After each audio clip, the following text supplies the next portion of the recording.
Sunscreen Film Festival podcast number 21. I'm Tony Armour, Executive Director of the Sunscreen Film Festival, and Tyler Martinolich, Programming Director of the Sunscreen Film Festival. So thanks for tuning in for the 21st podcast. We are now legal to drink. We are. So keep an eye out for the podcast going out on Saturday night at the bars. Let's see, do we have any festival business to talk about today? I think our regular deadline for call for entries is coming up. It's this week, if I'm not mistaken. Yeah. I think it's either the 18th or the 20th. Mm-hmm. And then the Without a Box extended deadline, and that's only if you submit through Without a Box. You can't submit through any other sources. Which is the only way that we take films anyway. But I have to say that as a disclaimer for Without a Box. I believe that's January 15th coming up. So for the late and extended. For the late and the extended. So only a couple more weeks left. So essentially a month if you send it off today in the next 4 weeks. Right. So, and we've gotten a good number of films so far. We'll get a little blitz at the end. We always seem to. We do. I'm amazed at how many people wait to the very last deadline to submit. It's usually somewhere between 45 and as many as 100 that we get in.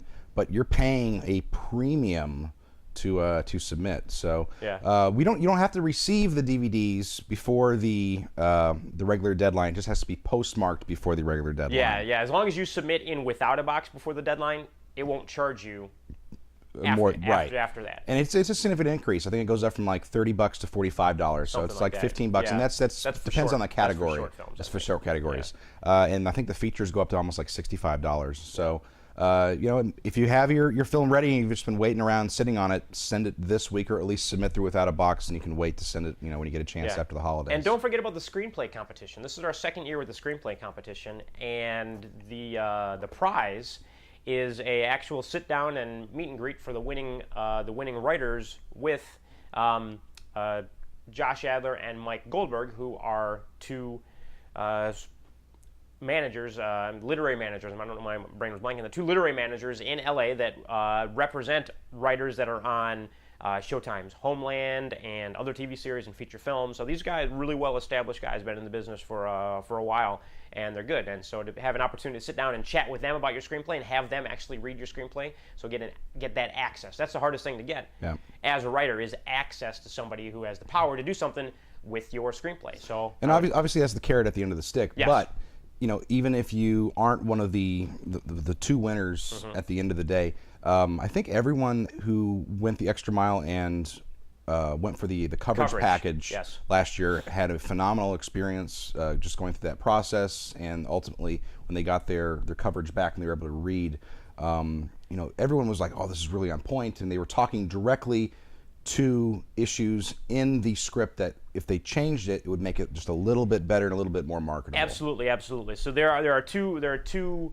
fees for submitting the screenplay. You can just submit the screenplay and it gets entered into the competition, or you can submit the screenplay and I think it's paying extra $20 and you get coverage back. And now the coverage, like Tyler said, is vital. We have professional screenplay readers in Los Angeles who their job is to read screenplays for major agents, producers, studios, and evaluate whether this screenplay is ready to go on, to the next step, essentially. And the coverage that they provide, it really is top-notch. It really does tell you, you could fix this, you could change this, I didn't understand this is good, this is bad, that sort of thing. And the people that have gotten coverage have, replied back to me and said, coverage that I've received is some of the best feedback I have ever seen on any script I've ever written. Really, really positive. And I actually had a script that I put my dog's name on so they wouldn't know who was sending it in, and I sent it in for coverage and it came back, and I was like, wow, this is really phenomenal information that'll really help me make the screenplay better. I did have a guy that I was talking to once that said to me, well, why would I want coverage? It's just some aspiring writer who just wants to rip my screenplay apart. That's not the case. That's not the case at all. That's not what this is. That's not what coverage is. Coverage is, to make your screenplay better. And it's not just aspiring writers. I mean, these are professionals. This is their job. And these are professionals that agents, producers, studios trust because they don't have enough time in the day to read the copious amounts of scripts that get submitted every day. So they hire staffs of screenplay writers to do nothing but go through the scripts and the backlog of all these shows and material that they get and write coverage. they don't have time to read 90 pages in a script. They do have time to read 3-4 pages of coverage. Yeah, and that's what informs them whether this script is ready to be greenlight, what stage it is in its development. Yep. Is it worth investing money to develop or tweak, or is it just total crap? And if it is, then that was the best money that producer ever spent because he didn't waste his own time. Yeah, and typically the coverage, when they turn it in, it'll say pass, recommend, or maybe, essentially. Yeah. And because the coverage writer is putting his own recommendation on it, right. If he is recommending a script that is total garbage and everyone in the room knows it except for him, that is very damaging to his reputation. He's going to lose his job. So these people take their jobs extremely seriously. Absolutely. And they read more scripts in a day than most people will read in a lifetime. So yeah, and some of the best feedback that I hear from not just the screenplay readers, but from the literary managers. These are the guys that when I was out in LA, I had breakfast with them. We were chatting, and when we'd had him on the podcast before, on the audio version of the podcast, Mike Goldberg, the thing that he always says is, and as a writer, if you're a writer, you should know this, that writing is like a muscle. It's something that you have to exercise and do every single day. You have to do over and over and over. You have to write to get better at writing. And on top of that, he said, read screenplays. Read screenplays. Read new screenplays for new films that are out or that are on the hot lists or, that are up and coming sort of things. Because there are different, the screenplay, just because it's a good story doesn't necessarily mean that somebody's going to pick it up in Hollywood. It has to be marketable. They've got to be able to sell it. And at the same time, there's also a format and a style to the way that screenplays are written that when a reader or an agent or a manager reads these, if it doesn't have that professional style or that modern, up-to-date style that matches what other screenplays and stuff are doing, they think you're unprofessional and they're not going to consider you. And now, as right or as wrong as that may be, that's the truth of the business. And so we're giving you some truth of the business here. Read screenplays. For one, when you read screenplays, you're going to see what's good and what's bad. You just read and read and read, and you'll get to the point where you understand what's good and what's bad. And not that you have to mimic these screenplays, but it just helps you. It's exercise for the brain, essentially. Yeah. Speaking of scripts that need exercise, the Hobbit script certainly could have used a few more passes, I think. Both me and Tony have seen The Hobbit at this point. The Hobbit came out on Thursday of this last week. I saw it 2 weeks ago at a press screening. I wrote a review on it earlier in the week, which was more or less dead on with a lot of the other reviewers, which we'll get to in a second. I saw it in both 24 frames and 48 frames, 3D both times. I did not see it in a non-3D 3D screening. You only saw it in 24. I just saw it in good old 2D, 24 frames per second. I could have seen it in the 3D and IMAX and all that sort of stuff. And I even though I'm a filmmaker, that just doesn't do it. I don't care. I was like, all right, I'll get, I saw Avatar in 3D. I saw Toy Story 3 in 3D. I saw this or that or these other films in 3D. And I watch them and I'm like, all right, it's 3D. It doesn't do anything extra for me as a viewer. Let's get into the 3D and the 48 and 24 frames a little bit later. Let's talk about the story itself first, because I thought it was a total mess of a story. For those of you who have not seen The Lord of the Rings or are unaware of what The Hobbit is or been living under a rock for 100 years, essentially, The Hobbit is the prequel of sorts to, just playing in the background here, to The Lord of the Rings. It's explaining where Bilbo Baggins acquired his treasure and, more importantly, acquired the ring, which in the Lord of the Rings trilogy, his nephew, Frodo, will then have to take ownership of and carry that to Mordor to destroy it. Now, when Tolkien wrote the novels, was The Hobbit written before? The Hobbit was written before, and it was one of his earlier novels, and it was, tonally, it's a very different book than The Lord of the Rings, and I think that's reflected in the movie, certainly. Yeah, absolutely. It is not a dark tale. It doesn't have the same stakes that The Lord of the Rings does. Lord of the Rings, you have the end of the world. It is an apocalyptic tale where all that is good and light, and it is a classic clash of good and evil. Right. Where the Hobbit is just an adventure journey. It's a coming of age story for Frodo as he travels across Bilbo as he travels across Middle Earth with these menagerie of dwarves to try to steal some treasure and take back their home. And the protagonist in this, the antagonist in this is this epic dragon Schmog. Yes. Who we don't even see in the opening movie. I mean, you have glimpses of fire and wings sort of descending upon it, and tail. Destroying. It's hinted at, and at the very end of the movie, I'm not giving anything away because you see it in the trailer as well, his eye pops open. But it's a very, very different tone as far as the original source material goes. It's more of a children's book. And I think that the Hobbit book itself, which I think was written in like maybe the late 1930s, I think that as well, the book is sort of a children's tale, But a 1930s children's tale, not a modern children's tale. It was a little darker and a little. No, you're right. It's like a Grimm fairy tale, right? Like an a original Hans Christian Andersen kind of Grimm's fairy tale. Yeah, absolutely. Yeah. But it is more of like a bedtime story, and it lends itself more towards young children. It's more of an adventure tale.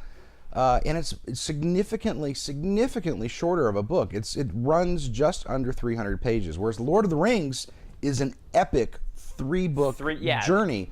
So my first issue I had with the movie was its runtime, but I knew that was going to be a problem as soon as I heard way back months ago that they were going to switch this into 3 movies. Yes. There's just not enough material. Yeah, you took 3 big books and made them into 3 movies for The Lord of the Rings. And in The Hobbit, you took 1 medium-sized book and made it into 3 3-hour movies. So there's so much material in the film that's not even in the Hobbit book, that a lot of it comes from the, Silmarillion. I can't remember how to pronounce it exactly, but the Silmarillion, or I can't pronounce it either. But then there's also the annotated tales, the lost tales, a lot of notes that Tolkien took. Tolkien was a prolific note taker, and he really fleshed out this world in his own terms. That was never really meant to be shared with anyone else. A lot of this stuff was released posthumously, but to fill out 3 movies off of 1 book, they had to expand characters that had no business, I think, being expanded. Being in the movie. Radagast the Brown, for example. And this might be a little spoiler, so if you're not interested in spoiling the movie, maybe... Spoiler alert, spoiler alert, spoiler alert. He appears in the movie, and in the book, he has a total of 3 sentences that it's a throwaway line, and Gandalf sort of mentions him off cuff, that there's other wizards like himself. And in one of the annotated tales or the appendix of the book itself, Tolkien goes into a little more detail. By a little more detail, I mean a paragraph. Explaining who Radagast the Brown is. Well, we have a 3-hour epic movie for just the first half of the book, where not enough material is there. So what do? We take that character that has no business being expanded, and we make it a 25-minute subplot in this movie, and it's very, very childish. It's where Radagast the Brown is a counterpart of Gandalf the Grey. He's one of the 5 main wizards that were unleashed upon the Middle Earth to sort of govern the dark forces and to lead them into enlightenment. It's analogous to angels, essentially. Right. And Radagast the Brown, in the movie, has this weird subplot where he's running through the forest, and there's like this little bitty hedgehog that he brings back to life, and it's very lovable and fun. And then he has a sleigh that's being pulled by jackrabbits. Giant jackrabbits. And it's so silly, and they connect it with the Lord of the Rings. And you have to agree with this. They were trying their damnedest to connect visually the Hobbit with the Lord of the Rings by revisiting the same locations, which they don't necessarily do in the book. They do visit Rivendell in the book, but like a Weathertop where they had the big fight with the ring wraiths. They have an inexplicable scene that takes place on top of Weathertop. In the movie with the orcs, for no other reason than to connect spaces. But to show you that it's the same world. Is look, he's traveling through Middle Earth on his way to his goal, and you're gonna see the same things. And But to get back to Red Bastard Brown, they create this subplot that goes nowhere. It's very, very kiddie. It's very, very childish. And he goes on this journey through the Greenwood, which becomes Mirkwood at some point. If you're familiar with the source material, and if you're familiar with The Lord of the Rings. And he goes to Gul'dan, whatever the name of the Witch King's abandoned castle is. Right, right. And he fights a ring wraith. And it makes no sense. It's nowhere to be found in any of Tolkien's material. And when you're watching it during the film, you're just like, why is this subplot here? What is going on? Why don't we just stick with the main story? Tell me. But it's because it was originally going to be 2 films. You know, they were like, oh, we got the Hobbit book, let's make it into 2 movies. Fine. There's a lot in the book. I could see you taking 2 movies to cover it all. But now we're going to make, and that's like 2 2-hour movies. But now it's like 3 3-hour movies. Yeah. So, I mean, there's just so much extra in there that doesn't need to be there. And you know, one of the first things you learn as a filmmaker, even if you don't go to film school, if you're reading books, whether it's film school or anything else, is you have to, you know, really chop out the unnecessary stuff in your storyline to, you know, make the story flow better and to keep the audience interested. I was starting to fall asleep at one point, either because I'm old and was bored, or, you know, who knows? I was just like, and they tried to shoehorn every single character they could from the original Lord of the Rings back into this one, and the sequel is going to be even worse because they're bringing back Legolas and all kinds of people. But for this one, in the book, Gandalf disappears for a good chunk of the first half of the book. Right. It's where the dwarves leave Rivendell on their own, and we don't see Gandalf until he comes back at the end to rescue them from the Goblin Kings. Right. Makes no mention of it. Like, what was he doing? Well, in the movie, they have this round table discussion between himself and Galadriel, and Saruman shows up, which is played once again by Christopher Lee. I don't know how many more digital effects they can do to young that guy up, because he is ancient. It was amazing. But, you know, you have all these characters, and they're just sitting around a table talking about, they literally rehashed what was going to happen in The Lord of the Rings in 20 minutes. They explored, oh, you know, this great dark power is coming back, and the Witch King's coming back, and blah, blah, blah, and all these things were happening. It's like, this has nothing to do with The Hobbit. This is purely here to bridge this movie with The Lord of the Rings. And as a film, it should be a standalone movie. You just make The Hobbit, make it a standalone movie. If people want to see The Lord of the Rings, they're going to see The Lord of the Rings. A lot of people that are seeing The Hobbit are seeing it because they've seen Lord of the Rings, so they know what happens in The Lord of the Rings. Okay, let's say you're a kid and you haven't seen Lord of the Rings yet. Well, you see The Hobbit, it's going to make you want to go see Lord of the Rings. I mean, you don't have to tie it all together. It's not necessary. It should be a standalone film. I mean, if you watched this movie on your own, you would get the story. It's not like you'd be confused and be like, I don't know what's going on. You would know what's going on in The Hobbit. But then there's all this extra stuff in there that you're like, that if you'd never seen Lord of the Rings movies, you'd be like, what the hell are they talking about? You know, I don't know if they did that to kind of force people to go watch Lord of the Rings, but it just doesn't fit. It felt very heavy-handed and it felt out of place. Yeah. But I mean, that was just some of the expanded nature of the film that they had to do to force the runtime into this 2-hour and 47-minute epic. Yeah. And if the interviews with Jackson and some of the producers are to be believed, this is the shortest. By a significant margin, the shortest of the the amount of time and money, I mean, you know, that they spend making these things, they don't make its money back. That's not an issue. But you just want to make a better movie than that. And I really like the Lord of the Rings films. I really enjoyed those, absolutely. And those were long, and I even bought the extended edition DVDs. Well, I think this is a case where they had to live up to the expectations of the first trilogy, and unfortunately, the source material doesn't back that up. Right. So it wasn't a matter of, I really don't think they were so jaded as like, we just have to make as much money as we can. Yeah. Because I think Jackson is a more deliberate filmmaker than that. I don't think and he has enough clout at this point where he can say fuck you, I'm Peter Jackson, we're doing it this way. Well, Peter Jackson wasn't originally going to be doing He wasn't. It was Guillermo del Toro, and then it was Blumkin, the guy who did District 9. I mean, and you can see that in the credits. Like, there was a plethora of writers, which I'm going to get to in a second here, because tonally this movie is a fucking mess.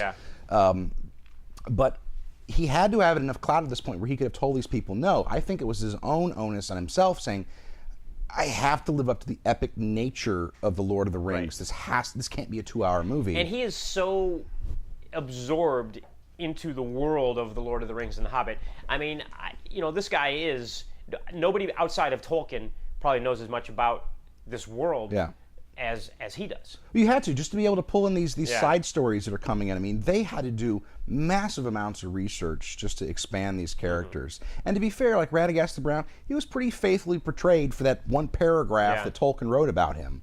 But it just wasn't necessary. Now, tonally, this is where the movie really derailed itself. I could excuse the runtime. I mean, I've watched some long movies. The long movie's fine. I like long. That really is not a problem with me. Even some of the boring scenes, at least it's exposition. I'm learning a little bit more about Middle Earth, and I can sort of find some of that stuff interesting. But my biggest problem with The Hobbit, is that it didn't know whether it was a movie for adults, whether it was an adventure film, whether it was a kiddie movie. Right. It was totally just all over the place. You would have these moments of great melancholy and despair that would be completely undercut by dick and fart joke humor, with the dwarves. And one of the best examples, and again a spoiler, actually it's in the trailer. I'm sorry, so it's not necessarily a spoiler. Is the end of the movie where the Goblin King, big old fat Goblin King with a goiter on his face, is stopping them, a la Lord of the Rings, like the Balrog, where it's like, you shall not pass. And Gandalf is there, and he's like talking about how he's going to crush them and kill them, and it's very graphic. And they have just gone through this entire tunnel maze of killing hundreds of goblins. It's been very dark, and people are getting their limbs hacked off, and heads being chopped off, and people thrown off cliffs. And they get up to this big confrontation with this giant Goblin King, and he makes all these threats. And then Gandalf, in 2 swipes, cuts off his head and eviscerates his body, which is gory as hell. I mean, there's like blood leaking out of his guts and his neck's flopping open.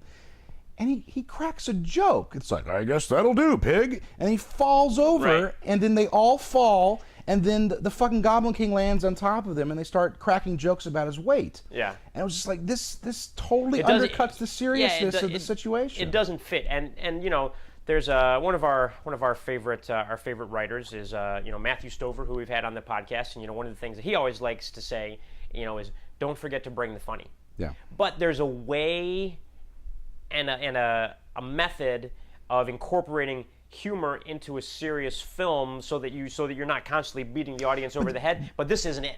Right. The Lord of the Rings. And it was usually Gimli or Legolas. Like, they were the C-3PO and R2-D2 of the Lord of the Rings series. They were always sort of there in the background character, the ancillary characters, but they would chime in those really dark moments to lighten the mood a little bit. Right. But unfortunately here it was like every 3 minutes we need to fit in a sight gag or some dick and fart joke humor or some bullshit. It was just too much, and it was too much like, little kid humor. It was. And the same thing I thought with the scene with the stone trolls.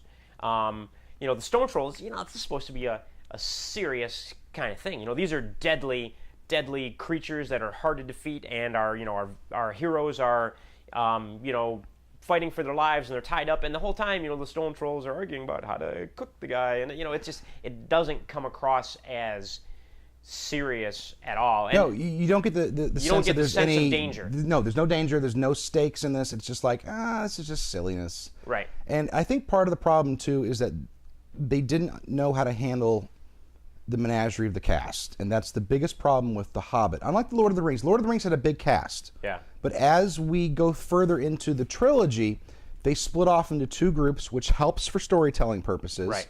And we start losing characters as they're killed off. This movie, The Hobbit, there's 13 fucking dwarves. Yeah. And on top of that, you have Gandalf and Bilbo on top of that. Yep. So 15 people trouncing around Middle-earth. Only 3 are important. You're trying to give each character its due, and exactly, and you can't through exposition or any sort of narrative storytelling. So what they do in lieu of that, because all the dwarves pretty much look the same. They have different hairstyles and different noses, and that's the only thing that differentiates between most of these guys. Yeah. Is they give them these stupid, silly, childish sight gags to give them some screen time. Right. And that's the only way they can keep fitting these people and reinserting them into the frame. It's like, oh, we'll get the fat guy to roll around like he's, he's doing the truffle shuffle. We'll just push him, and he's going to roll through these guys. Yeah. And it was just these stupid things like this that just totally undercut the tone of the movie. I understand the source material was more of a kid's novel.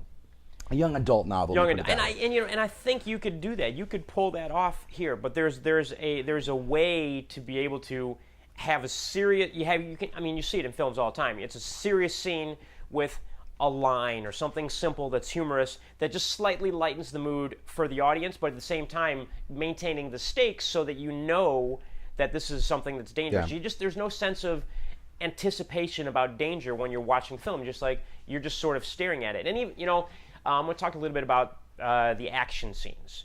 The animated action scene where they are fighting all the goblins as they're 2 seconds, because you used a perfect word there. Animated. Lord of the Rings was hard makeup for the majority of it. Yeah. The Orcai was people in costumes. They Yeah. would expand the frame to clone the people to make them look like large armies. Yeah. But when it was one-on-one action, it was people in suits. Right. Fighting. There was a connectivity to when they hit swords against each other. Everything in this fucking movie was CGI. Yeah. Except for the dwarves. So there was no impact when they were fighting in these battles. It felt very fake, like they were fighting plastic images of themselves. Yeah, absolutely. And it's, no matter how good CGI gets, no matter how good computers are, and they're phenomenal, there's so much you can do with it, it's still animated. You're watching an animated film.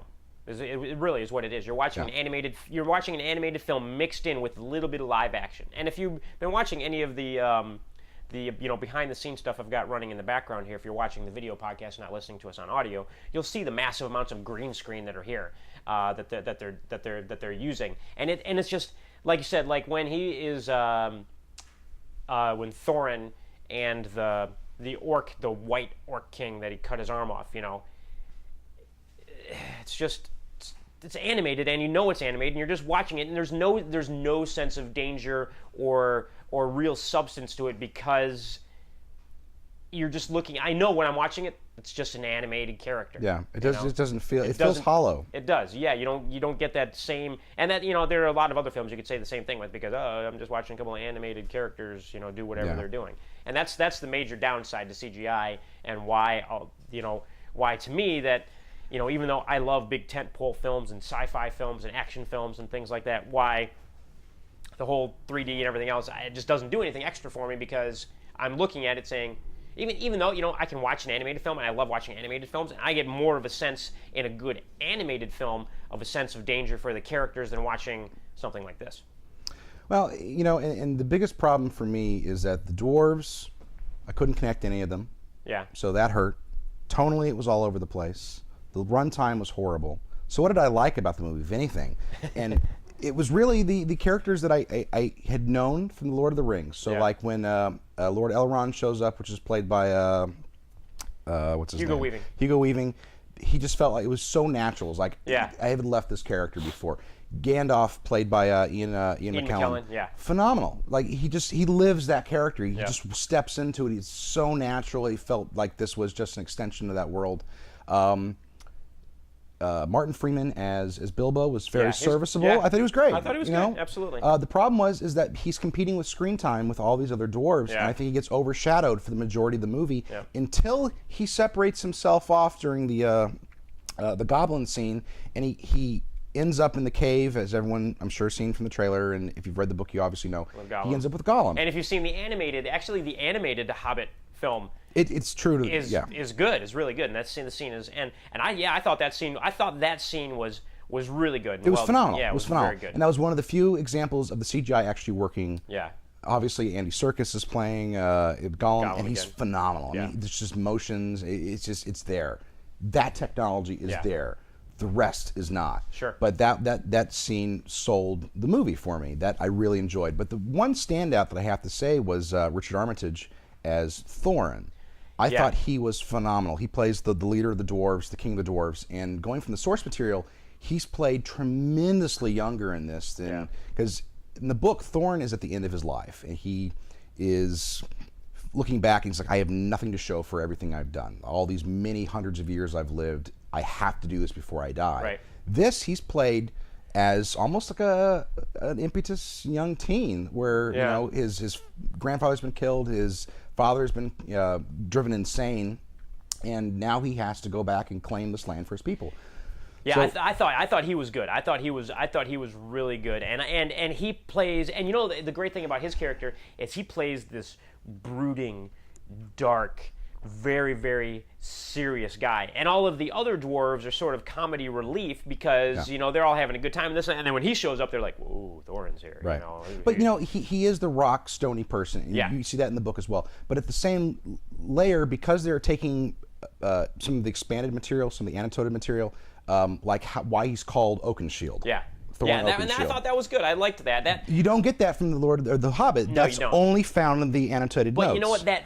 It fit in the film. That's one like little aside they made that actually fits in the film when they put it in there. And that scene where you know there's a scene where they're all camping and they're joking around, and one of the dwarves is telling Bilbo about Thorin, and Thorin is standing off to the side brooding or whatever, and he tells this in a very serious manner. He tells his story and his backstory, and I thought that was excellent. It was. It was gripping, and it really pulled you in, and you're like, wow, this is good. And then when that sort of flashback ends, where he's telling him the story, and all of the dwarves are just standing, they're all facing Thorin as he's off there, and they're all silent, they're all very quiet, they're not cracking any jokes or anything. And it was a great moment.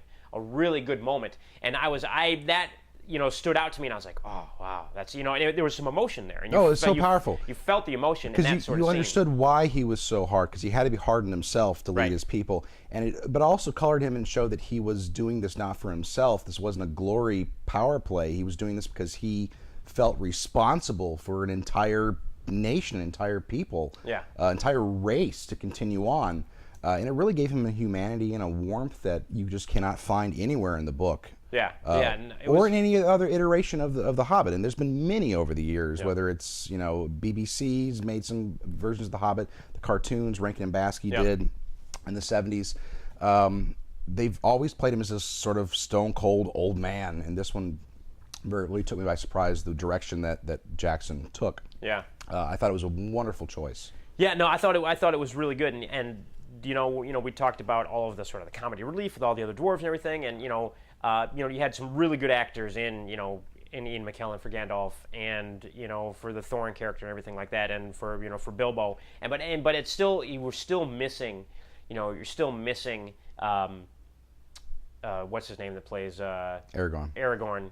In that's Viggo Mortensen. Viggo Mortensen. Viggo Mortensen's just Viggo Mortensen. He's just phenomenal. When you have him in the Lord of the Rings films, he's just same kind of thing as the Thorin characters. Very dark and serious, but it's like Viggo Mortensen. He brings a charisma to the screen. Well, he brings a gravitas to the screen where just like everything coalesces around his character, which I liked in Lord of the Rings, because obviously if you've read the books and you've seen the movies, you know that it's Return of the King is the last one. He is the person we've been following. Out of the two groups, you have Frodo and you have Aragorn. This one you just don't know who to watch, and because it's you look at screen time, in just basic film narrative practice, the person who's on the screen the most, the audience is going to try to attach themselves to. But you have 13 fucking dwarves. There's nobody. You're back and forth. Right. You don't know who am I supposed to be watching. And it should be Bilbo. It should be. But he's Bilbo. Totally lost. And I don't know where they go in the second movie, because there's just not enough source material.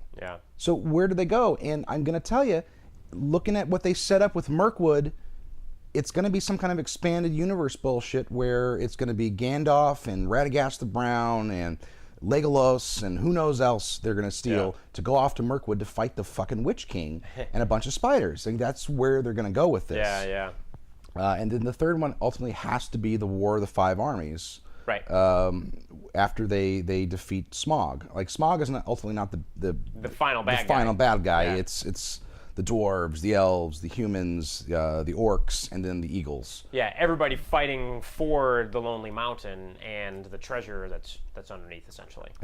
And there's just too much going on. And like you said earlier, you had the elf and the dwarf that were the comedy relief, that were the C-3PO and R2-D2 in the Lord of the Rings films. And like we discussed, it'd be a little line, when they were in the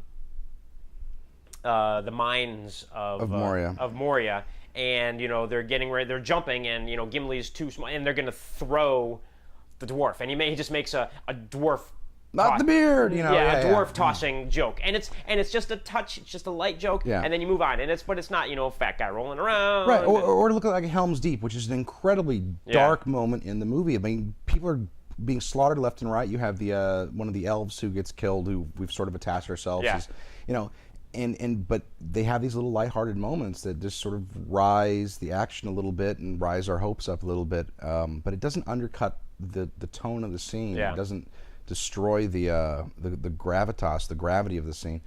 This does constantly. But let's talk real quickly because I know we're almost out of time here. I think we're doing pretty good. Are we? Yeah. Where are we at? Oh, yeah, we're pretty good. We're pretty clear. We've got about 10 minutes. Let's talk about the 24 versus 48 frames. Yes, There's a absolutely. huge controversy. Yep. Now, I saw it in 48. You saw it in 24. Yeah. My personal opinion, I wrote about this in my review, see it in 24 if you're watching this podcast and you haven't seen the movie already. That's the way film is meant to be seen. Mm-hmm. And I really don't think I'm being biased here because I'm a filmmaker myself. But why did they shoot in 48 frames? Do you know?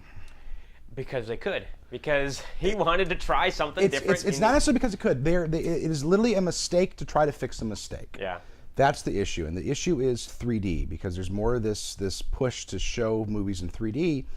They were trying to come up with a way to fix the mistake of 3D. And the problem with 3D is that you have so many different layers of glass in front of the projector, it darkens the image to the point that it muddles colors, it kills detail. Mm-hmm.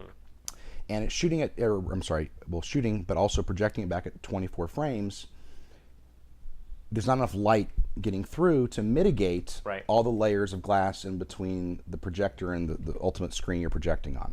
So by shooting at 48 and projecting at 48, it's allowing more light in, which brightens the frame up. So that's why they shot at 48. It was to try to brighten the frame and to restore detail that is lost traditionally when you do these new 3D conversions. 3D. The problem is when you shoot at 48 frames, it gets rid of the film grain, it gives it a very video-y look. I used it myself, and then I used an analogy, and then I think everyone else on the internet, not that they were copying me, but we all had the same opinion. It looked like a bad 1970s Doctor Who episode, where it shot in PAL, so it's already like a 25 frame difference between 24. So something's just off, and it felt like we weren't watching a movie. We were standing out in front of a window, looking into like a window display at Macy's at Christmas. I mean, that's really what it felt like. And some people think, oh, that's kind of cool. It doesn't feel cool when you're actually watching the movie. It feels like we're intruding in on a moment, like we're watching the behind-the-scenes features of a DVD. It just loses the magic of cinema. And whether you realize it or not, we've been watching movies in 24 frames for so many years. We have built up a psychological resonance with that frame rate. And you take that away, and all of a sudden there's a dissonance. There's something that is distracting all of a sudden, and we realize that this is artificial. Yeah, and there's something weird about the look, and I mean, not having seen it in 48 frames, I can't exactly, but I've seen, other, you can, use video as a perfect example, even, 24 to 30 frames per second. There's a difference when you watch the TV news, or if you watch, you're popping in a DVD and you're watching a movie. Right, absolutely. You see the difference in the quality, and not that this isn't 48 frames per second isn't high quality. It is high quality, but it looks, there's something that looks funny. Even if you go to somewhere that sells big screen TVs, there are certain TVs, the way that they, they do like the motion plus and all that stuff. It makes the image look just weird. I mean, that's the only way I can really think to describe it is, that's a very technical term, weird. But it just makes the image look weird, and it doesn't feel, you don't feel like you see that depth of field because everything is so ultra crisp and ultra clear. And unfortunately, the hard effect makeup on the dwarves and even the sets that are not green screen do not hold up under that scrutiny. As good of a makeup team as Wetaworks, which is Peter Jackson's company, is, they are not that good. That was like the complaint when TVs first started transferring over to HD. And people were seeing like their local newscasters for the first time in HD, and they're like, "Oh my God, put some makeup on that woman," or something, because you all of a sudden you went from standard def to HD. You could see their pores in their face all of a sudden. It was very jarring. It was something to get used to, and so they had to get, they had to adjust their makeup and get a lot of newscasters lost their jobs in HD because they just looked horrible on camera in HD as opposed to SD, basically. No, you're right. You're right. I mean, you can compare it to like when we switched from silent films to talkies. Like all of a sudden, we're hearing an actor who we identified with, we thought was like a sex bomb or just this paragon of humanity on screen. They open their mouth for the first time. It's like, holy shit, that's what they sound like. I don't want this. It doesn't fit with the mental image. Yeah. Right. The only time the 48 frames really worked was in the action scenes, but only when the camera pulled back and we weren't so close. Like during the mine scene with all the goblins, and it was the top-down shots where they're running through like the rat maze the of tracking everything. shots. It was almost like a helicopter shot, but it right. was, Those were gorgeous in 48 frames because that's what it lends itself to, because it makes CGI look really good. Yeah. Because it's very bright, it's very vibrant. You don't have that depreciation because of the different glass in front of the projector. But every time I got up close, it killed it. And unfortunately, the first half of the movie, we are so close to the action because we're in Bilbo's house. Yeah. And it's like a stage play almost, where we're just sitting there. Sure. 3 angles, they're around a table, they're talking, they're tossing shit around. And it feels like this is like a bad BBC play. I mean, that's just exactly, like I should be watching this on PBS. Yeah. And this could be Sesame Street. I mean, this is what it felt like. And worse is that, you get up close, you see the seams, in their makeup. The Bilbo's house, which looks phenomenal on 24 frames. I thought it looked great. I mean, I was like, that's a place I'd like to live. It looks great. Look at that pantry. That making me hungry, But what should be like mahogany and oak and the wood out throughout, you look at it 48 frames, it looks like styrofoam that's been painted.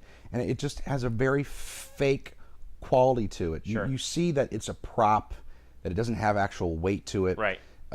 The walls look fake. The weight of the door, just you can tell that when it swings open, it's just like that's fucking styrofoam. That door should be 200 pounds. Right. You see the man behind the curtain. It's like the Wizard of Oz. It's like, you're right, the magic's gone now.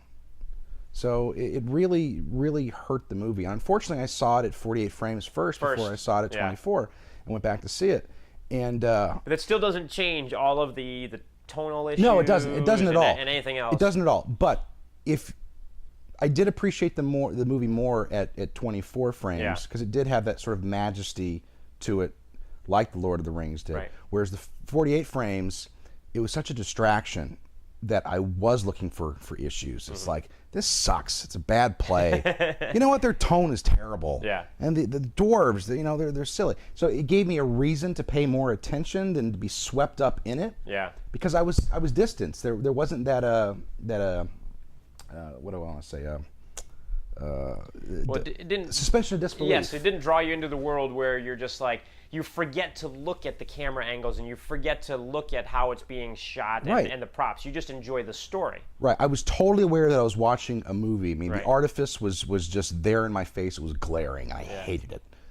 And it's a strong word to use, but I fucking hated it. I was so disappointed. This is one of the movies I was looking forward to all year because I'm a huge Tolkien fan. Yeah. I love fantasy. I love movies like this. Like popcorn movies. Like, I'm not a film snob by any means, but there should have been more majesty to this, more respect to the material. I think that wasn't given. So it was a mistake to fix a mistake that unfortunately is going to hurt this. Nope, and which when the next two come out, we're both going to go see them anyways. Oh yeah, regardless, we'll see them, and then whether we, I mean, who knows? Maybe the second film could pull an Empire Strikes Back, and not that it might, not comparing Star Wars to Hobbit, because Star Wars far superior. Though this does have some shadows of being like the George Lucas prequels. Yes, the prequels are different from the original films, but but this the only thing this was missing was Jar Jar Binks. Yeah, and so hey, maybe this is Peter Jackson's Phantom Menace, and it could be. But to be fair, and maybe I'm giving too much credit to Peter Jackson. You can see all the green screen. It's crazy. Everything's CGI, and it's so fucking apparent. Just go shoot in the woods. If you look at the screenplay credits, get some cameras. You should go shoot in the woods, or get some lights, and you can put lights and generators. Lights and generators are cheaper than you're going to pay for all the CGI to fix all that. You're in frickin' New Zealand. Go shoot in the woods somewhere. Yeah. Anyways. But if you look at the story credits of the opening, it's like 10 people wrote the screenplay. Yeah. Guillermo del Toro, Blumkin, again, the guy who did District 9. You had Fran Walsh, who's Yeah. his partner. You had Peter Jackson. There's like so many different people. And if you look at the life cycle of how this movie was gestated and created, Yeah. it went from one creative person to the next. It just kept getting passed around because Jackson was doing the Halo movie and everything. There were so many hands in there, and then because MGM was, we're almost out of time. We've got a couple minutes left. Yeah. And because MGM was in bankruptcy, and yeah, like you said, there are so many hands in it. I think it's just a mishmash. And the next film might be tighter and better because it's just one person. I'm hoping so, because I think this one felt like there was just too many voices. Because when the dark moments happened, it felt like it was like, this is Guillermo del Toro talking right now. Maybe through the lens of Peter Jackson, but it's definitely got his sort of stamp on it, and there's weirdness to it. And there's some political stuff with Blumkin's name. It felt very hodgepodge. Like this is sort of a menagerie of ideas that's just not really coalescing or coming together. So I'm hoping the next movie coalesces a little more and they can really fine tune this. So they have some time. And it'll make plenty of money. I haven't looked to see what the box office numbers are. It did phenomenally well. I'm sure it has. It's been crazy good. But even though I hated the movie, to be fair, even though if I hadn't seen it at a press screening 2 weeks ago, I still would have been there opening night. Yeah.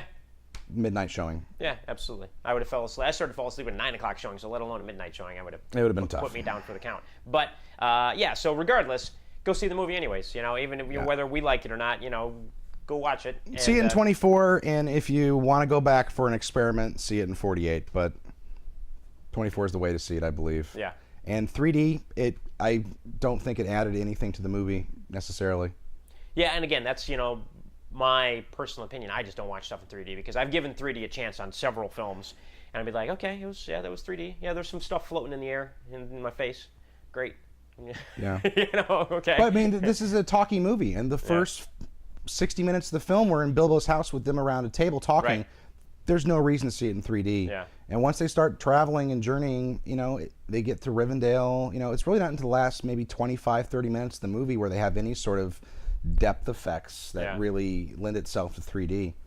So I just think it's a waste of money. Yeah. So save your $3. And every time I do go, I was like, all right, I'll give this one a try in 3D. And every time then I see something in 3D, I was like, that just didn't do anything extra for me. I'm never paying for 3D again. And then inevitably I'll go see something else. But I resisted this time. I was this close to doing the 3D IMAX rate. I was like, you know what? I'll just see it. Yeah, it just didn't. I did see the 48 frames in IMAX, just to be fair. Yeah. It definitely, if you can see it in IMAX in 24, I don't know, I think it's all 3D probably. But it does lend itself to the scope of it. I mean, some of those vista shots of like coming into Rivendell or across, like at the end when they're looking up at Lonia Mountain from the Eagle's Peak. I'm that's sure just, on it's IMAX amazing. it's like awesome. It is. But 24. Yeah, and you know what? I went and saw the Raiders of the Lost Ark re-release when they did that in IMAX. Oh man. And that was, old school 35 millimeter shot, 1981 blown up. And I was watching that and I was like, this is awesome. Because there were things that you could see in the frame that I never knew were there before. That was really cool. So that's a subject for another podcast. But, so the IMAX is great from that sort of thing because there's so much there and it's just really visually cool. And it's, well, we used to watch movie in 70 millimeter. I mean, that wasn't too far off, and they are, is it Panavision is doing a digital 70 millimeter camera. Now, when I was at a film festival in California, the Ojai Film Festival, and I think the Panavision rep said, "Don't talk about this," but if he's telling an audience at a film festival, then people are going to talk about it. But Panavision is doing a digital 70 millimeter camera, so very cool. Well, if you remember back in the 60s and 70s, that's how we used to watch movies, was in 70 millimeter, which isn't IMAX, to be fair, but it has a grander scope to it, which people are not used to anymore. Absolutely. So, I hope you enjoyed the 21st podcast. Next week will be number 22, and thanks for tuning in.